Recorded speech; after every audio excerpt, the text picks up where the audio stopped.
దేవుని వాక్యాన్ని ధ్యానం చేసుకుందాము. ఈ సంవత్సరం దేవుడు మన నుండి ఏం కోరుతున్నాడు? ఎంతసేపు ఆయన మీకు ఏది కావాలో అడగండి నేను మీకు ఇస్తాను అని చెప్పి మత్తయి సువార్త 7వ అధ్యాయము 7వ వచనంలో మనం జ్ఞాపకం చేసుకుంటూ ఉంటాం. అడుగుడి మీకు ఇవ్వబడుతుంది, వెదకండి నేను మీకు దొరుకుతాను, తట్టండి మీకు తీయబడుతుంది అని ఆ మత్తయి సువార్త 7వ అధ్యాయము 7వ వచనంలో కనబడుతుంది.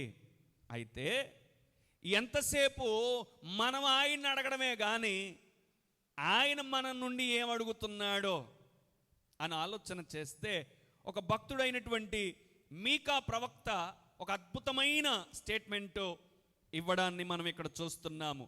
మీకా గ్రంథము 6వ అధ్యాయము, మీకా గ్రంథము 6వ అధ్యాయము 8వ వచనాన్ని ఒకసారి చదువుదాము. మనుష్యుడా, ఏది ఉత్తమమో అది నీకు తెలియచేయబడి ఉన్నది.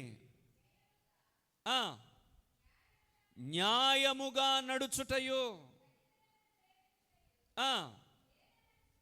దీన మనస్సు కలిగి నీ దేవుని ఎదుట ప్రవర్తించుటయు ఇంతే గదా యెహోవా నిన్ను అడుగుచున్నాడు. దేవునికి స్తోత్రం కలుగును గాక. హల్లెలూయా.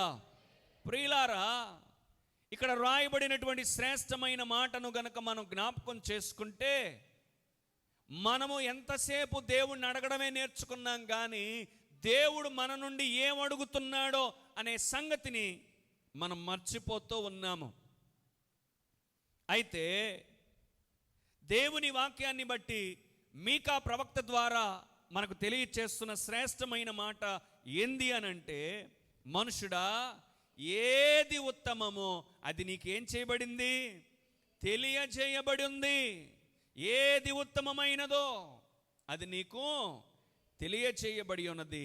ఏమిటి అనంటే, న్యాయముగా నడుచుకొనుటయో, కనికరమును ప్రేమించుటయో, దీన మనస్సు కలిగి నీ దేవుని ఎదుట ప్రవర్తించుటయో. చూడండి, ఒకటి న్యాయముగా నడుచుకోవడం, కనికరాన్ని ప్రేమించడం, దీన మనస్సు కలిగి ఉండడం దేవుడు మన నుండి కోరుతున్నటువంటి ఈ 3 సంగతులు. దేవునికి స్తోత్రం కలుగును గాక. హల్లెలూయా. అయితే సాంప్రదాయకమైనటువంటి మతాచారాలను పాటించకుండా వినయ విధేయతలు కలిగి, అంతేగాక దాతృత్వ స్వభావమును కలిగి ఈ సంవత్సరం మనం నడుచుకోవాలని దేవుని వాక్యాన్ని బట్టి మనం తెలుసుకొనవలసిన వారమై ఉన్నాం. చాలామంది భక్తి చేస్తున్నారు సాంప్రదాయంగా, లేదో ఆచారంగా, లేకపోతే నామకార్థంగా. అట్లా కాదు. సాంప్రదాయక మతాచారాలను పాటించకుండా వినయ విధేయతలు కలిగి, అంత మాత్రమే కాదు దాతృత్వము కలిగి ఏవండి ఈ సంవత్సరం నడుచుకోవాలని దేవుడు మనలను కోరుతున్నాడు. చూడండి, బైబిల్ ఏం చెప్తుందో. హోషేయ గ్రంథము 6వ అధ్యాయము 6వ వచనాన్ని చూస్తే, హోషేయ గ్రంథము 6వ అధ్యాయము 6వ వచనాన్ని చూస్తే అక్కడ అంటున్నాడు, ఇదిగో నేను బలిని కోరను గాని కనికరమునే కోరుచున్నాను. ఒకవేళ దేవుడు బలులు అడిగితే, బలులు అర్పించడంలో హోషేయ గ్రంథము, పాత నిబంధన గ్రంథంలో హోషేయ గ్రంథము 6వ అధ్యాయము 6వ వచనంలో ఉంటుంది, నేను బలిని కోరను గాని ఏం కోరుతున్నాడు దేవుడు అని ఆలోచన చేస్తే కనికరమును కోరుతున్నాడు. ఎందుకో తెలుసిన, ఆయన కనికర సంపన్నుడు గనుక. దేవునికి స్తోత్రం. హల్లెలూయా. ప్రియులారా, దేవుడు మన నుండి ఏం కోరుతున్నాడు అనంటే కనికరమును కోరుతున్నాడు. ఆయన ఎంతో మందిని కనికరించిన దేవుడుగా ఉన్నాడు. తను బాధించిన వారిని, వేధించిన వారిని కూడా ఆయన ఏం చేస్తూ వచ్చారు? కనికరిస్తూనే వచ్చారు. ఈ రోజున దేవుడు మనల్ని అడుగుతున్నది ఏంటో తెలుసిన, మీరును కనికరమును కలిగి ఉండండి. ఒకవేళ నేను బలులు కోరుకుని ఉంటే మీరు నాకేం చేస్తారో? బలులు అర్పించేవారే, కానీ నేను బలులు కోరేవాడను కాను. మరేం కోరుతున్నాను? కనికరమును కోరుతున్నాను. ప్రియులారా, ఇక్కడ మీకా ప్రవక్త ద్వారా తెలియచేసిన మాట చూసినా మనకు అర్థమవుతుంది. ఏం కోరుతున్నాడు ఆయన?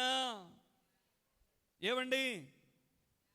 న్యాయముగా నడుచుకొనుటయు, కనికరమును ప్రేమించుటయు. మనము కనికరమును కలిగిన వారముగా ఉండాలని దేవుడు కోరుతున్నాడు.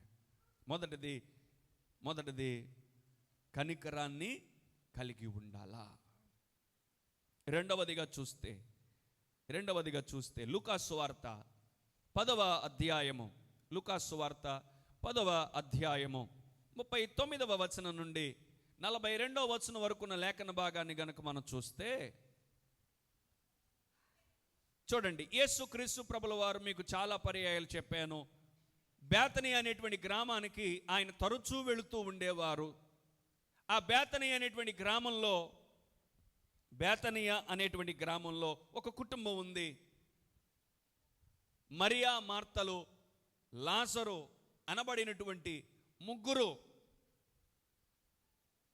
ఒక ఇంట్లో నివాసం చేస్తున్నారు. మరియా, మార్త, లాజరు. యేసుక్రీస్తు ప్రభుల వారు ఎక్కువ పర్యాయాలు వెళ్ళినటువంటి గృహం ఏదైనా ఉంది అని చూస్తే బేతనియా గ్రామంలో ఉన్నటువంటి ఈ మరియా, మార్తల ఇంటికి ఎక్కువగా వెళుతూ ఉండేవారు. అయితే యేసుక్రీస్తు ప్రభువుని ప్రేమతో స్వీకరించి యేసయ్య పాదాల చెంత వాళ్ళు ఉంటూ చక్కగా వారి బాగోగులను దేవుడు అడిగి తెలుసుకుంటూ ఉండేవారు. అయితే లాజరు అనేటువంటి యవనస్తుడు బలహీనుడై మంచానికి పరిమితం అయిపోయినాడు. మరియా, మార్తలు యేసుక్రీస్తు ప్రభుల వారిని చాలా బాగుగా ప్రేమించిన వారని ఆ వాక్య లేఖన భాగాన్ని మనం చదివినప్పుడు అర్థమవుతుంది. అయితే మార్త చాలా అద్భుతమైన రీతిలో ఆహార పదార్థాలు తయారు చేయడంలో ఆమె చాలా నిపుణత కలిగినటువంటి వ్యక్తి. గనుక యేసుక్రీస్తు ప్రభుల వారికి చక్కనైనటువంటి ఆహార పదార్థాలను తయారు చేయడంలో ఆమె చాలా ప్రేమను కలిగి చేస్తూ ఉండేది. అయితే మరియా గారు మాత్రం యేసయ్య పాదాల చెంత ఉండి దేవుని చెప్తున్న మాటలను ఆలకిస్తూ ఉండేది. విషయం ఏమిటనంటే, ఆ ఇంట్లో ముగ్గురున్నారు. ఆ ముగ్గురిని దర్శించడానికి యేసయ్య వెళ్ళారు. యేసయ్య ఎక్కడికి వెళ్ళినా ఒక్కడే వెళ్ళలేదు, తన శిష్యులను కూడా వెంటబెట్టుకుని వెళ్ళాడు.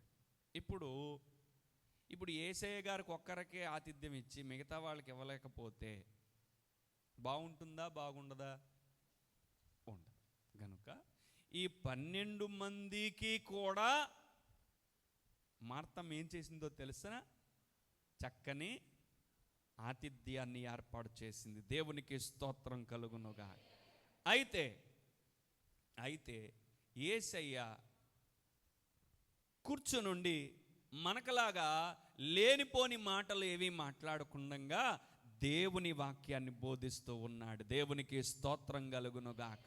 ఈ రోజున 4 మనుషులు కలిసామనంటే, 4 మనుషులు ఒక చోట కూడుకున్నామనంటే మన మాటలు కోటలు దాటేస్తాయి.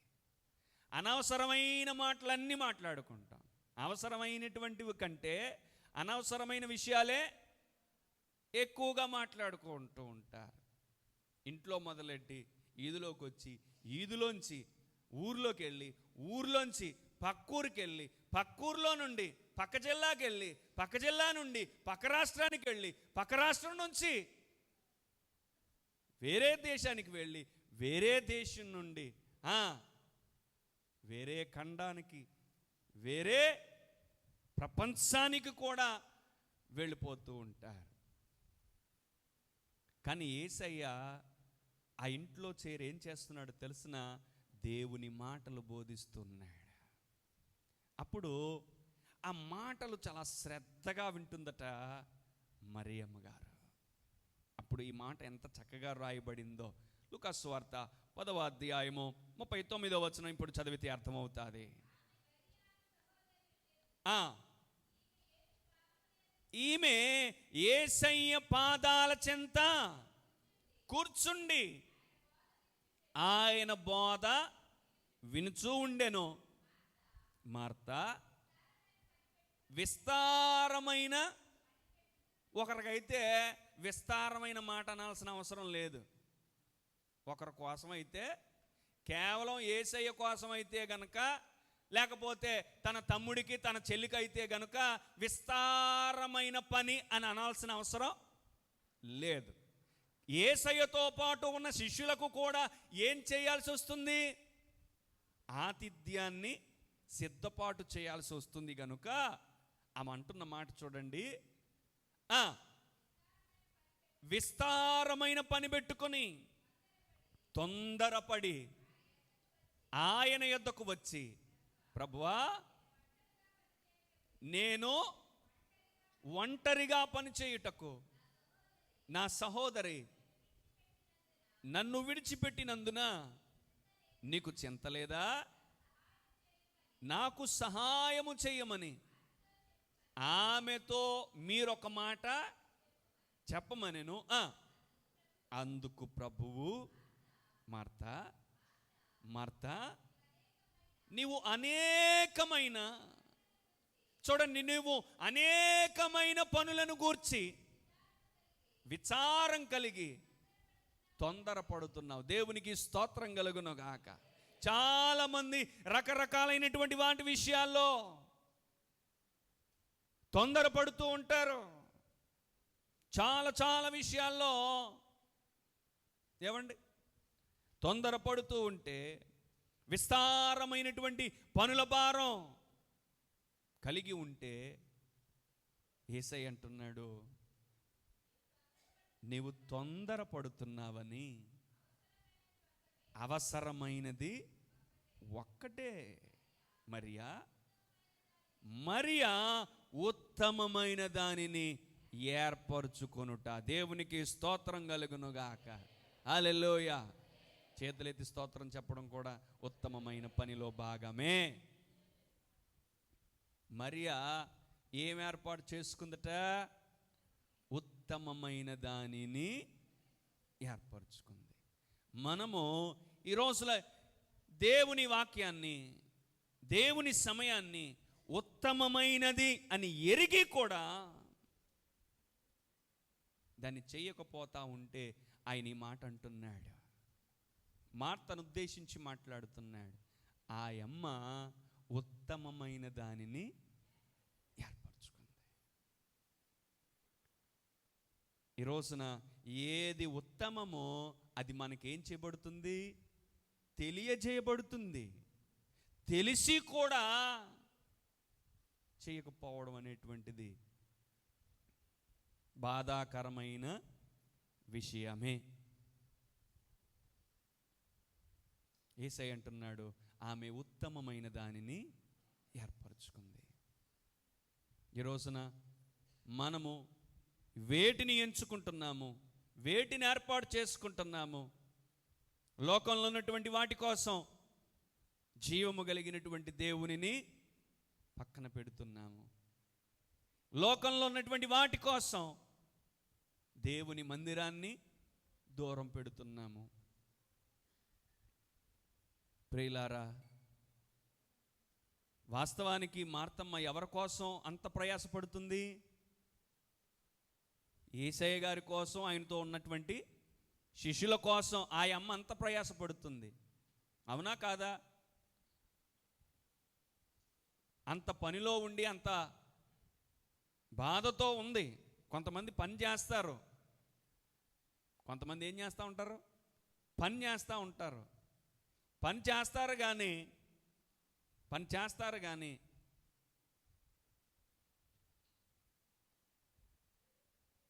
మార్తలాగా అదిగో నేను ఇక్కడ పని చేస్తున్నాను, మా చెల్లి ఎక్కడ కూర్చుంది, వెళ్ళి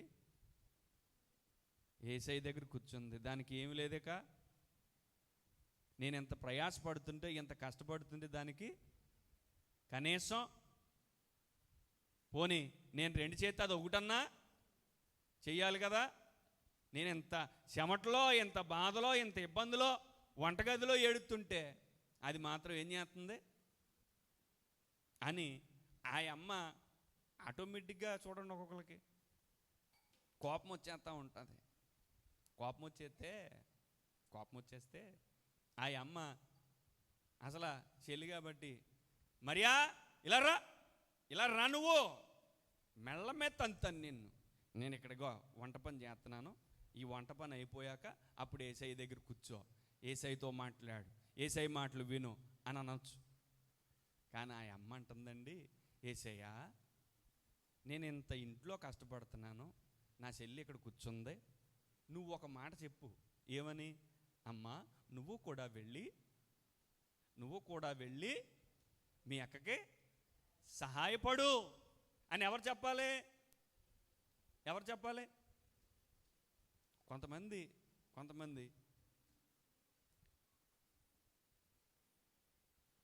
ఇట్లానే ఉంటారు. అప్పుడు యేసయ్య అన్నాడు, మరియా ఉత్తమమైన దాన్ని, దేవుడు ఒక అద్భుతమైన స్టేట్మెంట్ ఇచ్చాడండి. మనుషుడు రొట్టె వలన మాత్రమే కాదు కానీ దేవుని నోట నుండి వచ్చు ప్రతి మాట వలన ఏం చేస్తాడండి? దేవుని నోట నుండి వచ్చు ప్రతి మాట వలన మనుషుడు ఏమవుతున్నాడు? జీవిస్తున్నాడు. గనుక మరియా ఉత్తమమైన దాన్ని ఏర్పాటు చేసుకుంది. చూడండి, మార్తమ్మ చేసే పని కూడా మంచి పనే, కానీ వాక్యం చెవుల వరకు వెళుతుంది కానీ హృదయంలోకి వెళ్ళడం లేదు. వాక్యం చెవుల వరకు వెళుతుంది కానీ హృదయంలోకి వెళ్ళడం లేదు. విషయం ఏంటనంటే మార్త చాలా వాక్య జ్ఞానం కలిగింది అని చెప్పడంలో ఎటువంటి సందేహం లేదు. ఎవరో మార్తమ్మ కూడా వాక్య జ్ఞానం కలిగింది అని చెప్పడంలో ఎటువంటి సందేహం లేదు. ఎందుకో తెలిసిన, లాజరు చచ్చిపోయి 4 రోజుల తర్వాత యేసయ్య వారి ఇంటికి మరలా వస్తుంటే పునరుద్ధానమును జీవమును నీవే అని నేను ఎరుగుదును. దేవునికి స్తోత్రం కలుగును గాక.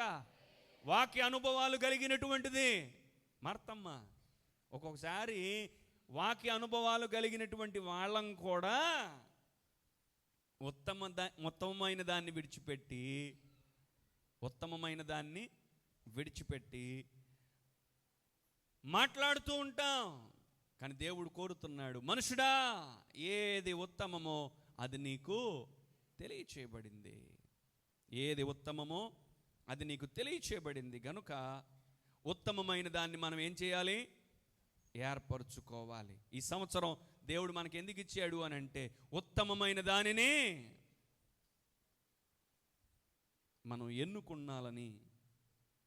దేవుని పరిచర్యలో, దేవుని సేవలో, సహవాసంలో, సంఘంలో, సమాజంలో దేవునికి మహిమకరంగా మనం ఉండాలని దేవుడు కోరుతున్నాడు. చూడండి, మీకా గ్రంథం 6వ అధ్యాయం 8వ వచనంలో మనం చదువుకున్నాం. మొదటి మాట ఏమిటి? న్యాయముగా నడుచుకోవాలని. మీకు ఇంకా బాగా అర్థం అవ్వడం కోసం యెషయా గ్రంథము 49వ అధ్యాయము, యెషయా గ్రంథము 49వ అధ్యాయము 4వ వచనం. అయినను అయినను వ్యర్థముగా నేను కష్టపడి తిని ఫలమేదియూ లేకుండగా నా బలమును వృధాగా వ్యయపరిచి ఉన్నాను అనుకుంటుని. నాతో చూడండి, నాకు న్యాయకర్త యెహోవాయే, నా బహుమానము నా దేవుని యొద్దనే ఉన్నది. దేవునికి స్తోత్రం కలుగునుగాక. హల్లెలూయా, హల్లెలూయా. న్యాయముగా నడుచుకోవడం అంటే అర్థం ఏమిటో తెలిసిన కొంతమంది అనుకుంటారు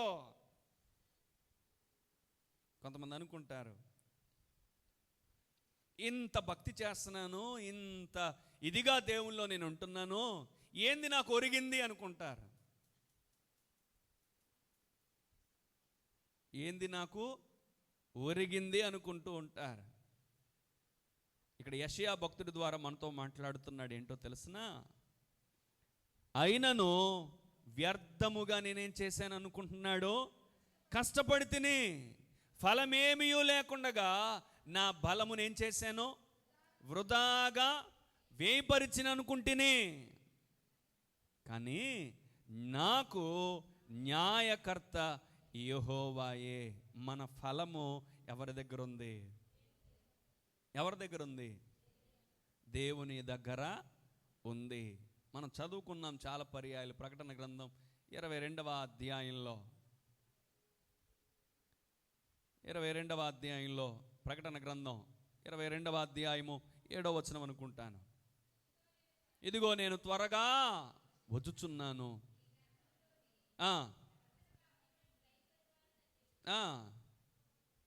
ఈ ప్రవచన వాక్యములను గైకొనేవాడు ధన్యుడు.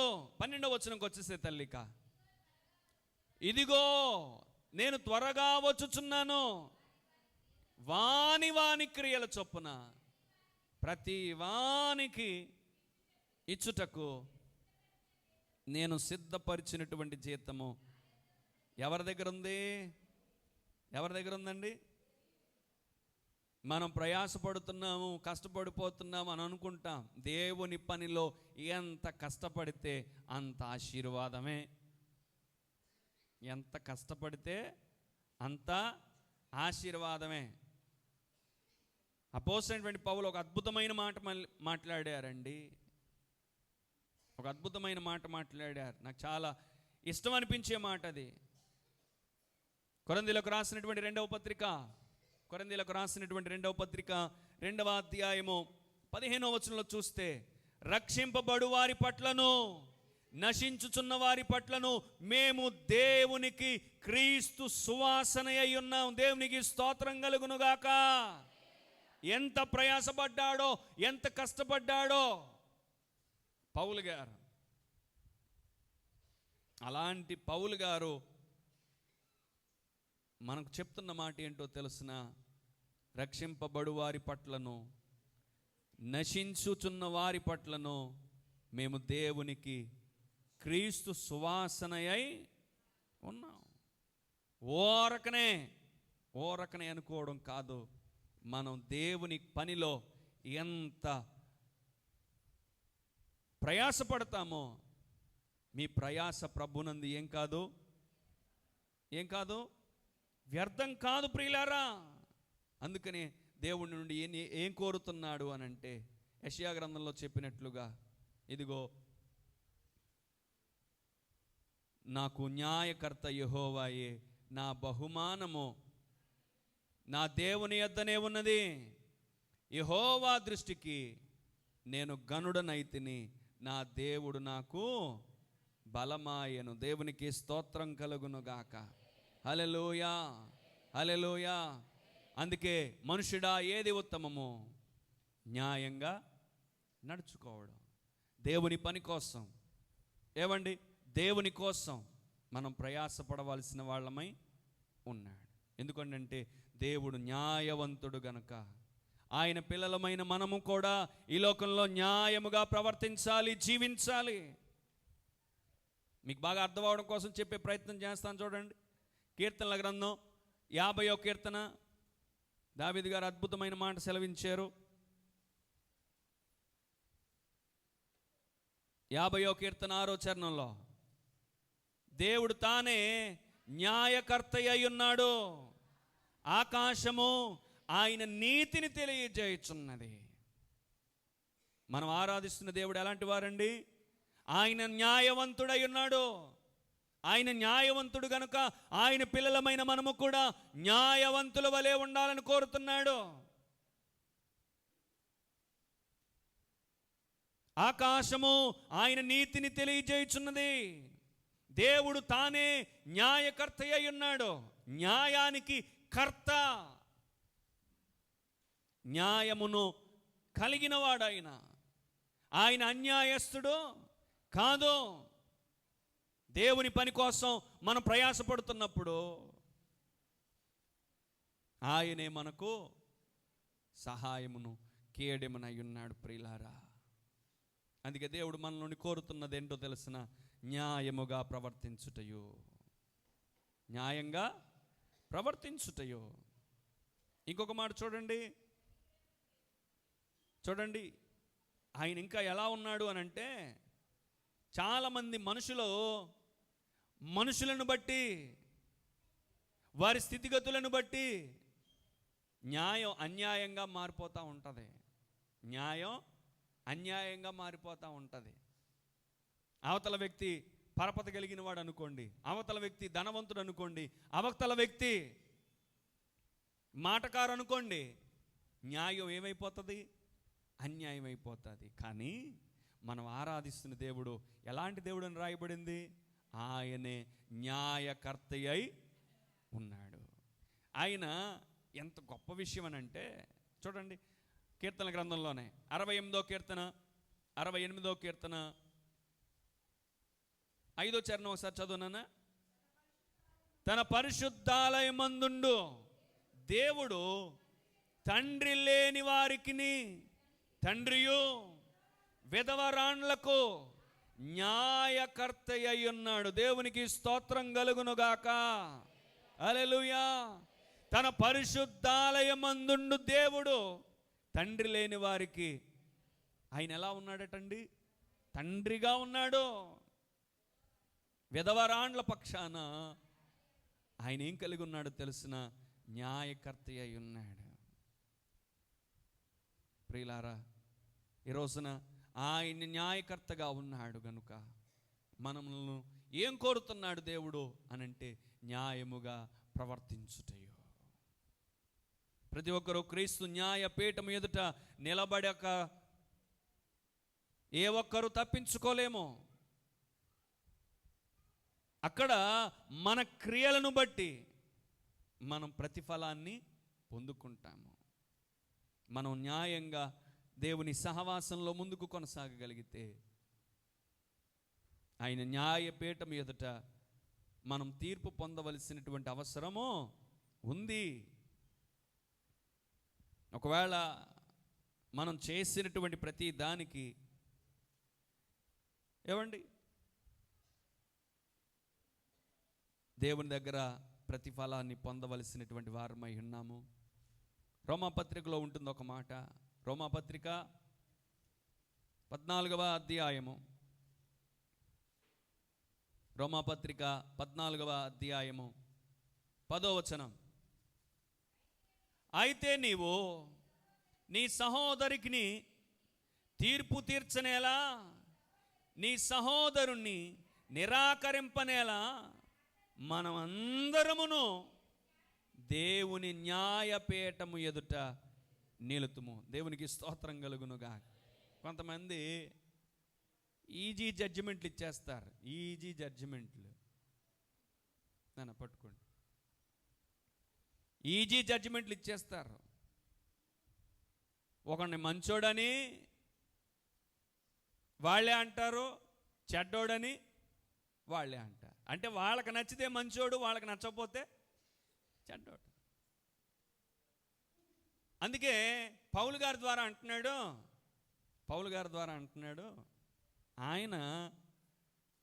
ఆయన నీవలే నావలే డబ్బును బట్టో, అధికారాన్ని బట్టో, పరపతిని బట్టో మాటలు మార్చేవాడు కాదు. చాలామంది తీర్పులు తీరుస్తూ ఉంటారు. మనమందరమును దేవుని న్యాయపీఠము ఎదుట నిలుతుము గనుక మనము న్యాయముగా ప్రవర్తించుట వలన, న్యాయముగా దేవునిలో ఎదుగుట వలన దాని ప్రతిఫలాన్ని తప్పక పొందుకుంటాం. ప్రియులారా, మన డబ్బు మనల్ని ఏం చేయలేదు. ఒక ఆయన సాఫ్ట్వేర్ ఎంప్లాయ్ అట. సంవత్సరానికి కోటికి పైగా శాలరీలో తీసుకునేటువంటి ఒక ఉన్నతమైన ఉద్యోగాన్ని కలిగి ఉన్నాడు. ఆ వ్యక్తి అన్నాడట వాళ్ళ నాన్నగారికి గుండెకు సంబంధించినటువంటి బలహీనత వస్తే గుండె మార్చాలన్నారట. Heart transplantation. దానికి 50 లక్షలు ఖర్చు అవుతుందట. ఎన్ని? 50 లక్షలు ఖర్చు అవుతుంది. అయితే అతను డబ్బు కలిగిన వ్యక్తి కనుక 50 లక్షలు ఖర్చు పెట్టి వాళ్ళ నాన్నగారికి గుండె ఆపరేషన్ చేయించి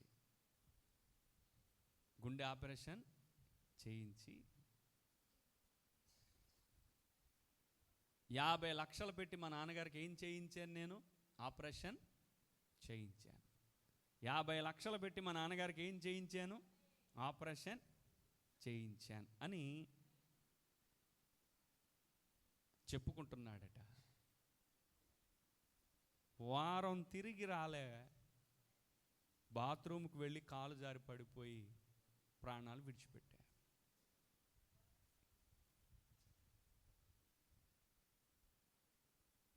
ఇప్పుడు 50 లక్షలు ఏమైపోయాయి?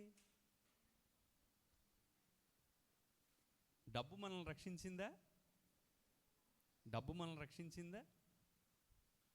50 లక్షలు పెట్టి గుండెను మార్చగలిగినటువంటి స్థితిలో బాత్రూమ్కి వెళ్ళి కాలు జారి పడిపోతే చనిపోయాడు ఆయన. ఇప్పుడు 50 లక్షలు పోయే, ప్రాణము పోయే. మన డబ్బు మనల్ని ఏం చేయలేదు? రక్షించలేదు. దేవునికి స్తోత్రం కలుగునుగా. అందుకే దేవుడు అంటున్నాడు, న్యాయముగా ప్రవర్తించుటయు. ఎవరికండి? యోబు గారి గురించి మనం ఎన్ని పర్యాయాలు జ్ఞాపకం చేసుకున్నామో. యోబు గారి గురించి అద్భుతమైన స్టేట్మెంట్ అండి. ఊజు దేశమందు యోబు అని ఒక మనుష్యుడుండెను, అతడు యథార్థవంతుడు, న్యాయవంతుడునై. ఎంత గొప్ప సాక్ష్యాన్ని కలిగిన వాడండి.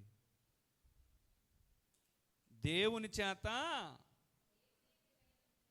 అతడు దేవుని యందు భయభక్తులు కలిగి చెడుతనాన్ని ఏం చేసినవాడు?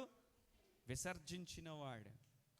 అతనంత న్యాయంగా ఇంకెవ్వరూ బ్రతకలేదేమో అన్నంతగా ఆయన గురించి సాక్ష్యం రాయబడింది. ప్రియులారా, ఈరోజున దేవుని పిల్లలంగా మనము కూడా ఏది ఉత్తమమో అది నీకేం చేయబడింది? తెలియచేయబడింది. న్యాయంగా ప్రవర్తించుటయు దేవుడు మనలను కోరుతున్నాడు. రెండవది ఏంటి? కనికరమును ప్రేమించాలి. కనికరమును ప్రేమించుట అనగా ఇతరుల పట్ల దయాగుణమును కలిగి ఉండుట, లేదా కరుణ చూపుట.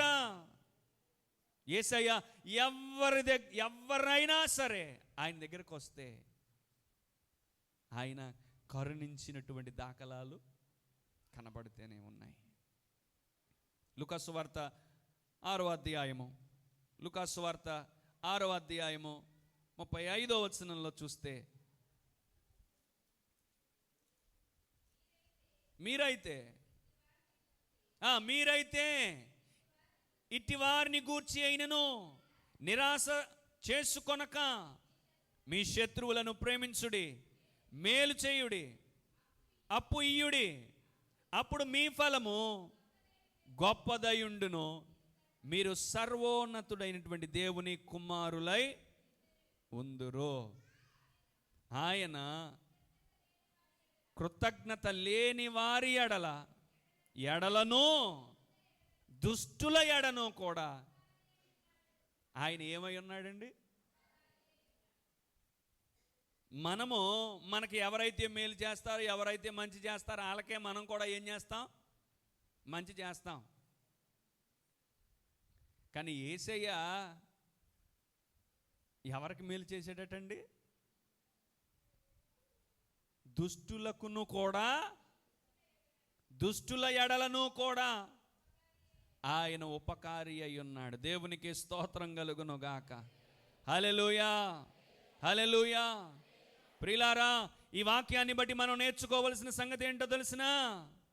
కాబట్టి మీ తండ్రి కనికరము గలవాడై ఉన్నట్లు మీరును ఏమై ఉండండి.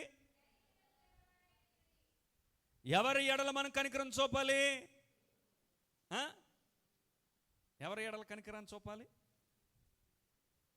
శత్రువుల ఎడల కూడా కనికరాన్ని. యేసయ్య అద్భుతమైన మాటలు చెప్పడం కాదండి, ఆయన చేతల్లో చూపించాడు. ఏమని?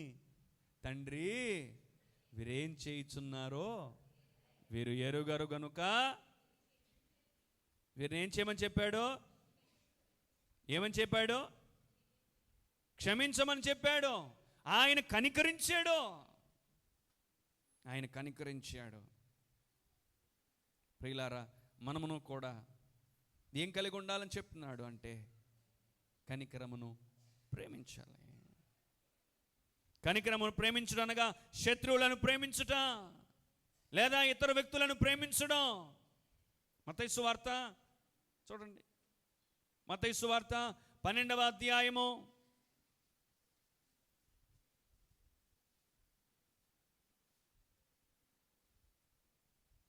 31వ వచనంలో ఒక అద్భుతమైన మాట చెప్పాడు యేసుక్రీస్తు ప్రభుల వారు.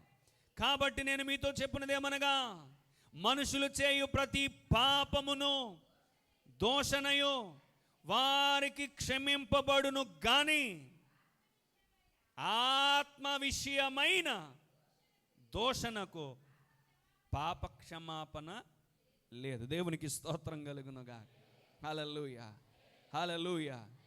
చూడండి ప్రియులారా, ఎంత అద్భుతమైన మాట మాట్లాడారు. మనుషులు చేయు ప్రతి పాపమును దోషణను వారికి క్షమింపబడును గాని ఆత్మ విషయమై దోషణకు మాత్రం పాప క్షమాపణ లేదు. మనుష్య కుమారునికి విరోధముగా మాట్లాడువానికి పాప క్షమాపణ కలదు గాని పరిశుద్ధాత్మకు విరోధముగా మాట్లాడువానికి ఈ యుగమందైనను రాబోయే యుగమందైనను పాప క్షమాపణ లేదు. కొంతమంది చాలా వ్యంగ్యంగా మాట్లాడుతూ ఉంటారు, వ్యంగ్యంగా మాట్లాడుతూ ఉంటారు. వ్యక్తిగతమైనటువంటి దోషణ చేస్తున్నావేమో పర్వాలా, కానీ ఆత్మ సంబంధమైన విషయాలలో దోషణ చేస్తే దానికి ఏమి లేదన్నాడు అక్కడ? క్షమాపణ లేదు. లేవియాకాండము 19వ అధ్యాయం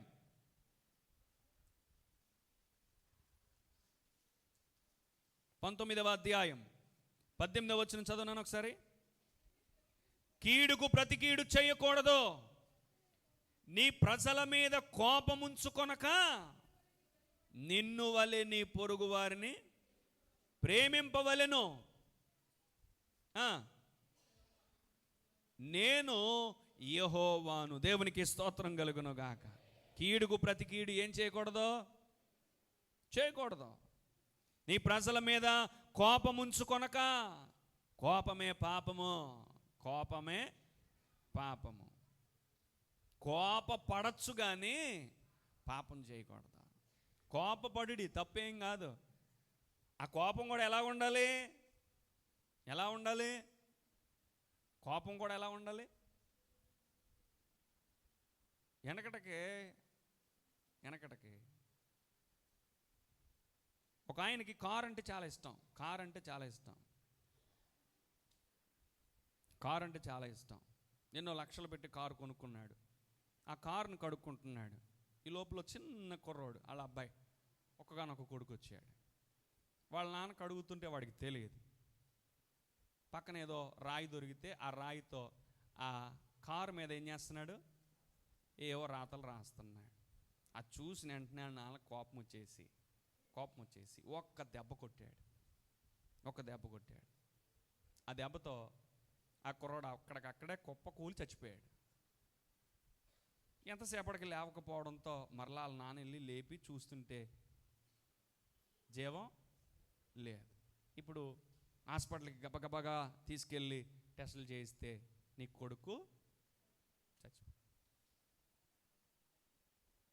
ఇప్పుడు కారు పోతే మరలా కొనుక్కోవచ్చు.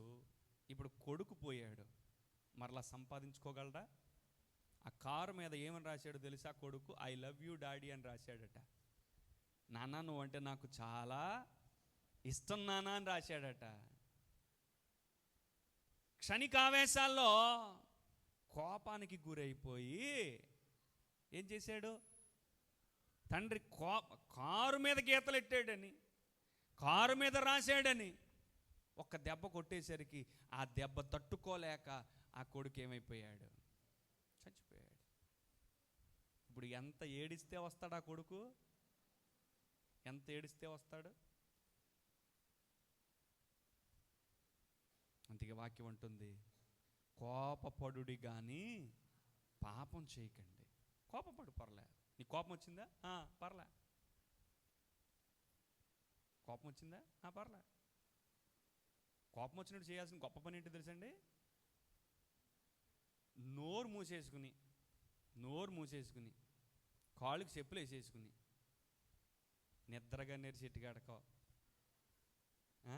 గానుగు చెట్టు కాడుకో, లేకపోతే ఇంకో చోటకో వెళ్ళిపోయి ఒక్క అరగంట వచ్చిన అంకీలన్నీ లెక్కెట్టేసుకుని ఇంకా నాకు లెక్కలో అంకీలు చెప్పలేకపోతున్నాను అనుకుంటే మళ్ళా మామూలుగా ఇంటికి వచ్చేసి చక్కగా ఉంటే ఏ గొడవ, ఏ ఇబ్బంది ఉండదు. కొంతమంది కోపంలో మాటలు జారిపోతారు. ఏం జారిపోతారు? మాటలు జారిపోతారు. అందుకే కాలు జారితే తీసుకొచ్చి కానీ నోరు ఎలా జారుతుందో నాకు ఇప్పటికీ అర్థం అవ్వదు. ఇట్లా మరి కాలు జారడం అంటే తెలుసు నాకు, మరి నోరు జారిపోవడం అంటే అర్థం ఏంటో నాకు ఇప్పటికీ తెలియదు. పెద్దబన్న, నోరు జారిపోవడం అంటే అర్థం ఏంటి? కాలు జారితే తీసుకోవచ్చట, నోరు జారితే తీసుకోలేమట. కాలు జారడం అంటే నాకు తెలుసు, నోరు జారడం అంటే ఏంటి? మాటే. ఒక్కొక్కరి మాట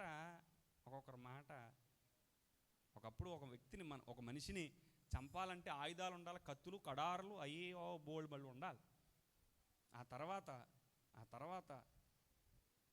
తర్వాత వెపన్ ఏంటో తెలుసండి? నోటి మాటల చేత చాలామంది నిలువెల్లా చంపేశారు. ఇంకొక ఆయన అంటున్నాడు, కంటి చూపుతో చంపేస్తాడంట. ఏ చూపుతో? నిజమే, కంటి చూపుతో కూడా ఏం చేసేస్తారు కొంతమంది. ప్రియులారా, కోపపడుడి కానీ పాపము చేయకండి. కోపపడాలి. దేవుడు కూడా కోపపడలేదా? దేవుడికి కోపం వచ్చిందా? రాలేదా? దేవుడికి కోపం రావచ్చా? దేవుడికి అలసవుతారు ఎట్నా? ఇంకా సరస్వతమ్మ గారా, దేవుడికి కోపం రావచ్చు అసలనే? ఒక్కొక్క అమ్మ అంట, అయ్యా పాస్టర్ గారు కూడా అంత కోపడిపోతున్నాడు ఏంటి? అయ్యా పాస్టర్ గారు కోపడచ్చా? పాస్టర్ గారు కోపం రాదా? దేవుడికి కోపం రాదా? సిద్ధకు కూడా చెవులు మూసేశాడు ఏసయ్య. ఇప్పుడు ఏసయ్యకి కూడా ఏమొచ్చింది? ఏసయ్య కోపం రావచ్చా రాకూడదా? మాట్లాడేది మార్తాది గారు, దేవుడికి కోపం రావచ్చండి రాకూడదండి? రాకూడదా? కానీ వచ్చింది. ఎవరికే? ఏసైకి ఏమొచ్చింది? కోపం వచ్చింది, డెప్ మీద టప టప పీకేసాడు. అక్కడ పీకాడా లేదా? పీకాడా? కొట్టాడా? ఏసే కోపడ్డాడండి అసలు ఎప్పుడన్నా? కోపడ్డా ఎప్పుడే? వెరీ గుడ్, చప్పలు కొట్టండి సార్ విజయ్ కుమార్ తల్లికి. దేవుని మందిరాన్ని వాడు పాడు దెబ్బగా చేసేస్తుంటే, వ్యాపార స్థలంగా చేసేస్తుంటే దేవునికి ఏమొచ్చేసింది? ఏసైకి ఏమొచ్చేసింది? ఇప్పుడు దేవుని కోపం రావచ్చా రాకూడదా? రాకూడదా? ఎస్ఎస్వి రాకూడదా? నువ్వేం చేసినా ఆమె కోపం రాకూడదు. కోపం వచ్చింది. ఆ కోపాన్ని కూడా ఆ సిలువలో ఉన్నప్పుడు అంటున్నాడండి, నాకు చాలా ఇష్టం అనిపించింది. తండ్రి, వీరేం చేయుచున్నారో వీరు ఎరుగరు గనుక వీరిని ఏం చేయమన్నాడు? విషయం ఏంటంటే అక్కడ ఉన్న వాళ్ళు ఎవరిని మీద చేయి చేసుకోలేదు ఆయన. కట్టబడి ఉన్నటువంటి పశువులను, పక్షులను విడుదల కలిగించాడు. దేవునికి స్తోత్రం కలుగునుగాక. హల్లెలూయా. అందుకే చెప్పాడు చూడండి, ఇదిగో కనికరమును ప్రేమించుటయో దేవుడు నీ నుండి నా నుండి కోరుతున్నాడు. అదే లేవియాకాండం 19వ అధ్యాయము 34వ వచనం చదవరా. మీ మధ్య నివసించు పరదేశిని మీలో పుట్టిన వాని వలె ఎంచవలెను. చూడండి, నిన్ను వలె వానిని ప్రేమింపవలెను. ఐగుప్తు దేశంలో మీరు పరదేశులై ఉంటిరి, నేను మీ దేవుడైనటువంటి యెహోవాను. దేవునికి స్తోత్రం కలుగునుగాక. హల్లెలూయా, హల్లెలూయా. పరదేశులను కూడా ప్రేమించినటువంటి గొప్ప మనస్సు, కనికరించినటువంటి గొప్ప మనస్సు మన ప్రభు అయినటువంటి యేసుక్రీస్తు ప్రభుల వారు కలిగి ఉన్నారు. మూడవది ఏంట్రా? దేన మనస్సు కలిగి నీ దేవుని ఎదుట ప్రవర్తించడమే కదా దేవుడు నిన్ను కోరుతున్నాడు. దేన మనసు అంటే ఫిలిప్పీలకు రాసిన పత్రిక చదవండి, ముగించుకుందాం. ఫిలిప్పీలకు రాసినటువంటి పత్రిక 2వ అధ్యాయము, ఫిలిప్పీలకు రాసినటువంటి పత్రిక 2వ అధ్యాయము 5వ వచనం చదివితే, క్రీస్తు యేసునకు కలిగిన ఈ మనసును మీరును కలిగి ఉండండి. ఆయన దేవుని స్వరూపమును కలిగిన వాడై ఉండి, ఇదిగో దేవునితో సమానముగా ఉండుట విడిచిపెట్టకూడని భాగ్యమని ఎంచుకొనలేదు గాని, మనుషుల పోలికగా పుట్టి దాసుని స్వరూపమును ధరించుకొని తన్ను తానే రిక్తునిగా చేసుకొనెను. మరియు ఆయన ఆకారమందు మనుష్యుడిగా కనబడి మరణము పొందునంతగా, అనగా సిలువ వేయబడునంత వరకును విధేయత చూపించిన వాడై తన్ను తాను తగ్గించుకున్నవాడుగా ఉన్నారు. దేవునికి స్తోత్రం కలుగునుగాక. దేన మనసు అనంటే మనుషుని పోలికగా పుట్టి దాసుని స్వరూపమును కలిగి తను తానే రిక్తునిగా చేసుకున్నటువంటి గొప్ప దేవుడు. ఈ రోజున సృష్టికర్త అయినటువంటి దేవుడే మనల్ని రక్షించుటకు దాసుని స్వరూపమును ధరించుకొని తను తానే రిక్తునిగా చేసుకుని సిలువ మరణమును పొందాడు. దేన మనసు గలవారికి దేవుడు కృప మాత్రమే కాక ఆయన దగ్గర దేవుడు నివసిస్తాడు. ఈ రోజున దేన మనసు మన జీవితంలో చాలా అవసరమై ఉన్నది ప్రియులారా. దేన మనసు కలిగిన వారికి మాత్రమే కృప కలుగుతుంది. కృప అనే మాట బైబిల్ గ్రంథంలో మొట్టమొదటిసారిగా ఎవరి విషయంలో కనబడింది అని అంటే, నాకు చాలా ఇష్టమైన మాట ఇది. ఆదికాండము 6వ అధ్యాయము 8వ వచనం చదివితే, అయితే నోవాహు యెహోవా దృష్టి యందు. కృప అనే పదం మొట్టమొదటిగా రాయబడినటువంటిది ఆదికాండము. ఆ ఆదికాండంలో నోవహులో ఇక్కడ మనం చూస్తూ ఉన్నాం ప్రియులారా, యెహోవా దృష్టి యందు కృప పొందినవాడాయను. దేవునికి స్తోత్ర. కృప పొందుకోవడం అని అంటే మనలో దేవుడు చూసే మొట్టమొదటి క్వాలిటీ దీన మనస్సు కలిగి ఉండడమే. అది ఎట్లా చెప్తున్నారంటారేమో. నోవాహు దేవుని దృష్టి యందు ఏం కలిగి ఉన్నాడురా? కృప పొందినవాడై ఉన్నాడు. నోవాహు ఓరకనే కృప పొందుకోలేదు. కృప పొందుకోవడానికి అతడు కలిగి ఉన్నటువంటి అద్భుతమైన లక్షణం యెషయా గ్రంథం 57వ అధ్యాయం 15వ వచనం చదువునా. 57:15.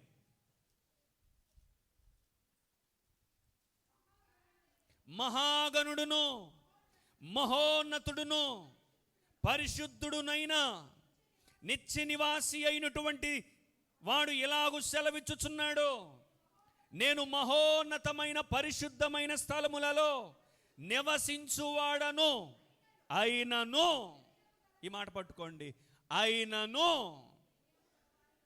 వినయము గలవారి ప్రాణమును ఉజ్జీవింపచేయుటకును, నలిగిన వారి ప్రాణమును ఉజ్జీవింపచేయుటకును, వినయము గలవారి యొద్దను దీన మనస్సు గలవారి యొద్దను నివసించుచున్నాను. దేవునికి స్తోత్రం కలిగిన వారు.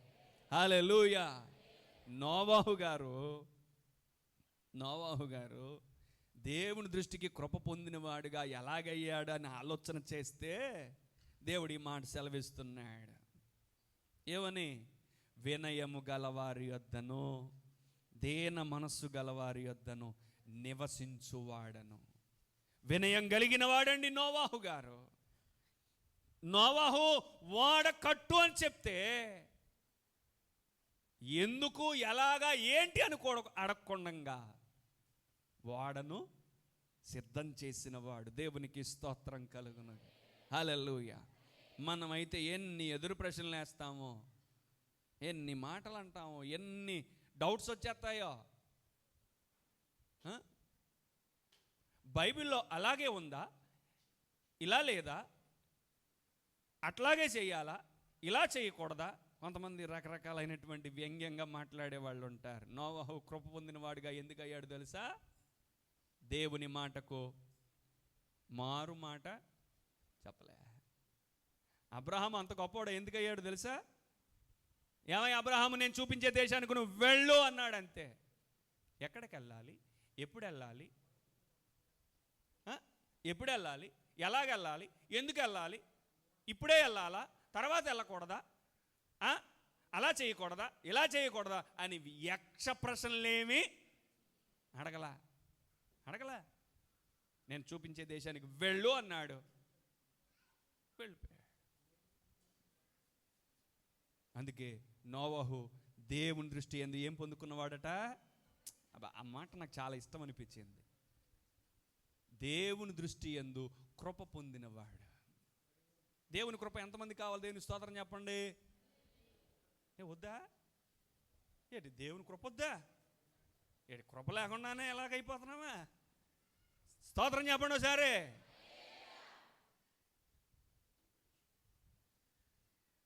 ఇంకోసారి చెప్తారా? నిజాయితీగా బలవంతంగా ఏమి వద్దు, స్వచ్ఛందంగా ఎవరికి వాళ్ళుగా దేవుని కృప నాకు కావాలన్న వాళ్ళు మాత్రమే దేవుని స్తోత్రం చెప్పండి. హాఫ్ టికెట్లు ఇవన్నీ ఇలాగన్నమాట. వస్తే వచ్చినట్టు లేదా లేని పరిపూర్ణంగా. ఇప్పుడు వీడియో ఉంది, ఆడియో తగ్గింది. చేతులు పైకెత్తి బిగ్గరగా దేవా నీ కృప నాకు కావాలని అడగండి. అడగండి అన్నాను, హల్లెలూయా అనలేదు. ఇంకన్నిటికి హల్లెలూయా. చేతులెత్తి స్తోత్రం చెప్పి, దేవా నీ దృష్టి యందు నేను కృప పొందిన వానిగా ఉందునుగాక. ఆమేన్. నోవాహు ఓరకనే కృప పొందేశాడా? వినయము కలిగిన వాడు, దీన మనస్సు కలిగినవాడు. చివరిగా యాకోబు పత్రిక 4:6 ముగించేసుకుందాం. యాకోబు పత్రిక 4:6 కాదు కానీ అదే చదవమన్నాను, కాదు కానీ ఆయన ఎక్కువ కృపనిచ్చును, అందుచేత దేవుడు అహంకారులను ఎదురించి దీనులకు కృప అనుగ్రహించును. దేవునికి స్తోత్రం కలుగును గాక.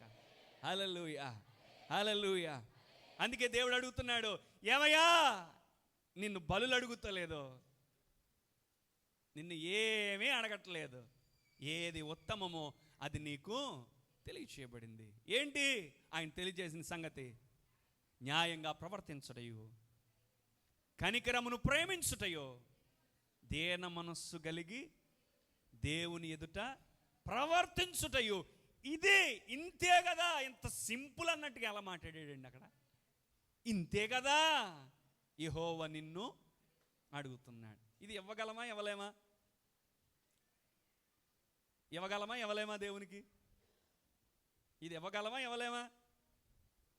దేవుడు అడుగుతున్నాడండి, దేవుడు అడుగుతున్నాడు. ఇవ్వగలమా ఇవ్వలేమా? ఇవ్వలేకపోయినా ఇచ్చే ప్రయత్నమైనా దేవునికి స్తోత్రం కలుగునుగా. హల్లెలూయా, హల్లెలూయా. ఇవ్వలేను అనుకున్నా సరే ఇచ్చే ప్రయత్నమన్నా చెయ్యాలి. కొడుకు అడుగుతున్నాడు బండి, నాకు బండి కొంటావా కొనవా, బండి కొంటావా కొనవా అని 10 సార్లు, 1కి 10 సార్లు అడిగాడు అనుకోండి. అప్పో చేసి ఏం చేస్తున్నా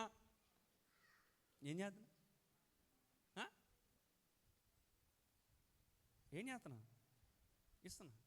ఇప్పుడు దేవుడు నీ నుండి నా నుండి అడుగుతున్నాడు, ఇదిగో న్యాయంగా ప్రవర్తించుటయో, కనికరమును ప్రేమించుటయో, దీన మనస్సు కలిగి ప్రవర్తించుటయో.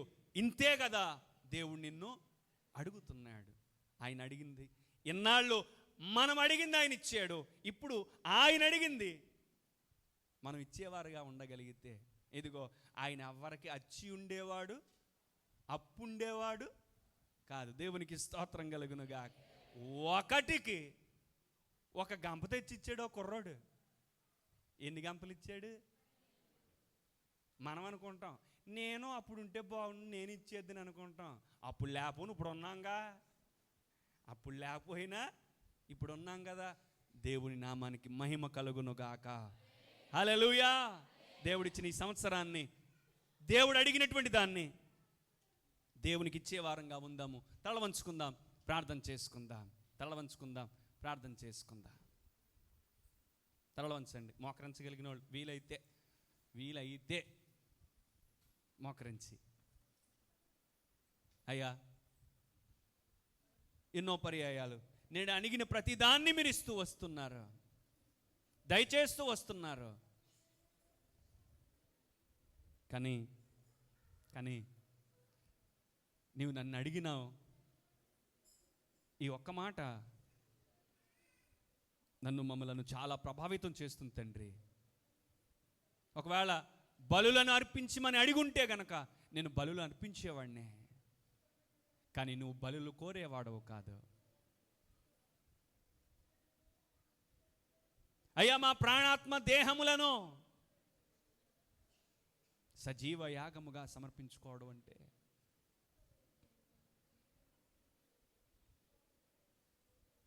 ఎంత గొప్ప ఉన్నతమైనటువంటి స్థితిని విడిచిపెట్టి నా కోసం మా కోసం రిక్తునిగా,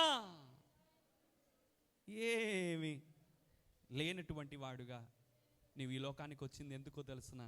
ఇదిగో దీన మనస్సు కలిగిన వారి ఎడల కృప ఎక్కువ ఇస్తున్నాడు ఆయన. ఒకవేళ మనకున్న సదుపాయాలను బట్టి, మనకున్నటువంటి వాటిని బట్టి దేవుని కృపను దూరం చేసుకుంటున్నామేమో. దేవుడిచ్చినటువంటి ఈ గొప్ప కృపను మనం నిర్లక్ష్యం చేసుకుంటే